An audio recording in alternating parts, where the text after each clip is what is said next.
So, welcome back guys to a brand new video. Now today, we are going to be talking about what is coming in the next big patch for ARK Survival Evolved, which is going to have TLC Phase 3 and lots of quality of life changes.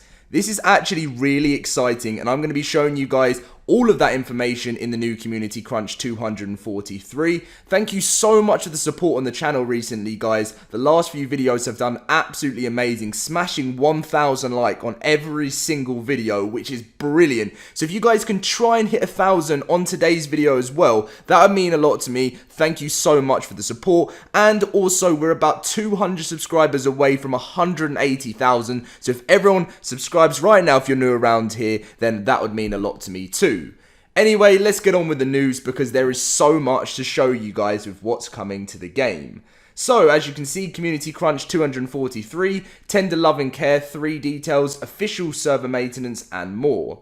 So, our Tender Love and Care 3 update approaches on November the 7th, and aside from the dedicated reworks of the Stego and the Mammoth, we've added a bunch of quality of life changes to make your time on the Ark more enjoyable. We're particularly excited about introducing insect and wyvern breeding to the game and look forward to players getting their new breed lines going. We're aware that these creatures may need some balance once breed lines get underway, and we'll monitor that and adjust as necessary. New breedable creatures. The insect and creatures that can now be bred are the spider, onyx, moth, scorpion, arthropleura, mantis, and the mighty wyverns. So, the spider, egg hatch time is 1 hour and 25 minutes. It matches the patchy. And it's going to take 1 day, 1 hour, and 1 minute, which matches the dimorphodon.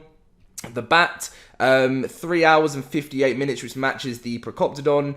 And 1 day, 4 hours and 3 minutes. The moth is 1 hour and 30 minutes, and then also 1 day, 6 hours and 51 minutes. The scorpion, 1 hour and 59 minutes, which matches the raptor, as you can see on the screen. If you want to pause it to look at any of the times, you can do. And also 1 day, 13 hours and 12 minutes. The arthropleura is 2 hours and 29 minutes, which matches the sarco, and also 2 days, 3 hours and 26 minutes, which matches the stego. And finally, the mantis, egg hatch time is 2 hours and 46 minutes, which matches the stego, and also 2 days, 6 hours and 27 minutes, which matches the tape jara. Pretty cool stuff going with the new breeding creatures, and also did they have anything of the wyvern there? I don't know if did they mention the wyvern? I don't think they mentioned that. I don't know. Anyway, moving on. So creature quality of life changes. In addition to insect breeding, we went back and showed some of ARK's well-known inhabitants some like changes and stuff. So the Giga reduced the maturation. Am I stupid? Maturation time. Like that should be a meme after that. By approximately 15%. The total growth is around 10 days. The Diplodocus increased base health by 33% from 190 to 250.3. Increased movement speed when ridden by 25%. So it's actually had a bit of a buff there. The obviously the Giga and the Diplodocus there. Not buff in attack for Giga, but obviously being able to get, like, you know, breed your Gigas and stuff. The Thyla, as you can see, added a slow draining bleed to its basic attack, so it's got a tiny bit of a buff. The Giant Turtle reduced depth requirement for breeding, so it can be bred on other maps. Wyverns are now breedable. Zombie wyverns cannot be bred.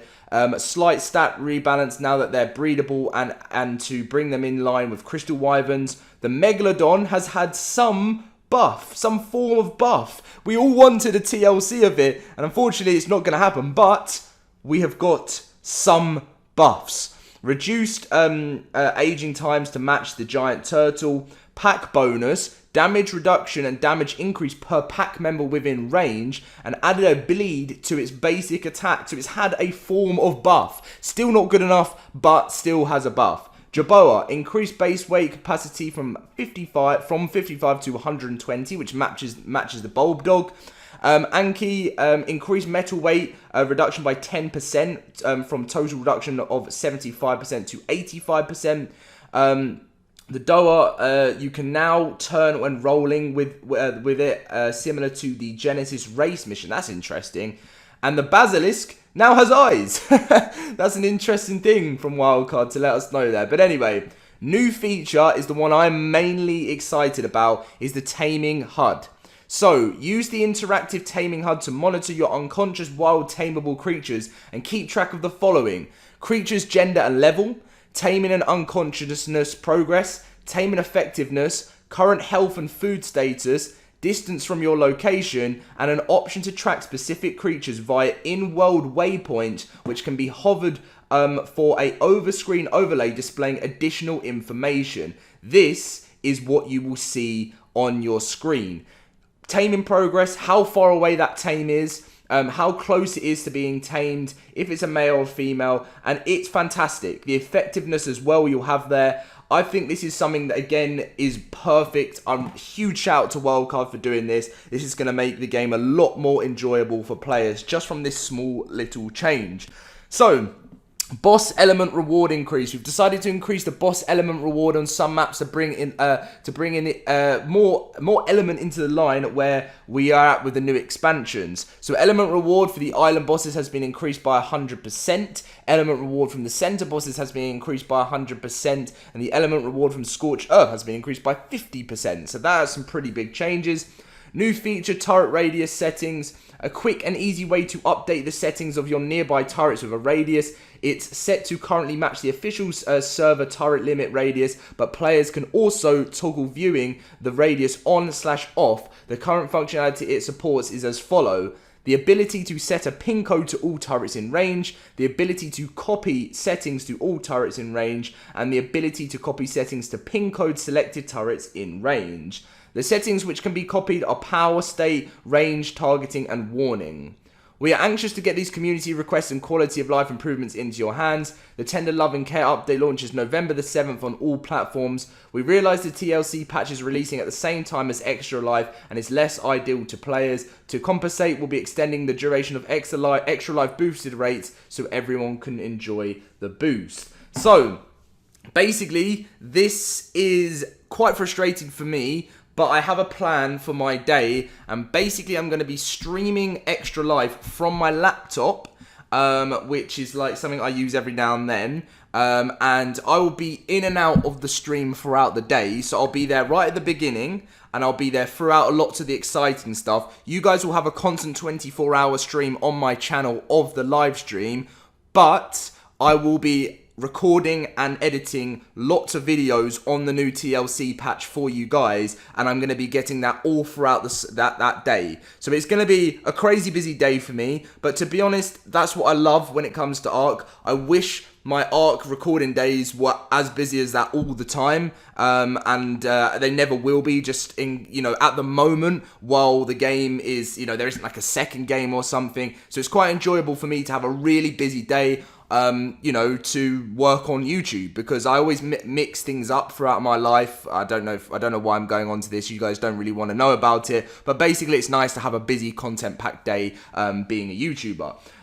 So official server maintenance and infrastructure upgrade next week, Tuesday/Wednesday the 27th and the 28th. We plan to upgrade our server transfer infrastructure. The intent behind these upgrades is to resolve problems with character loss, player timeout, latency, and failure to download or upload player data at times. We've recently put out a lot of time into refining the transfer logic, and combined with the hardware upgrades, we should see some significant improvements with our official servers. Our goal is to get these upgrades to you as soon as possible, particularly before our Extra Life weekend, where we expect a lot of player transfer footprint to take place so that our servers and transfers are running as smoothly as possible.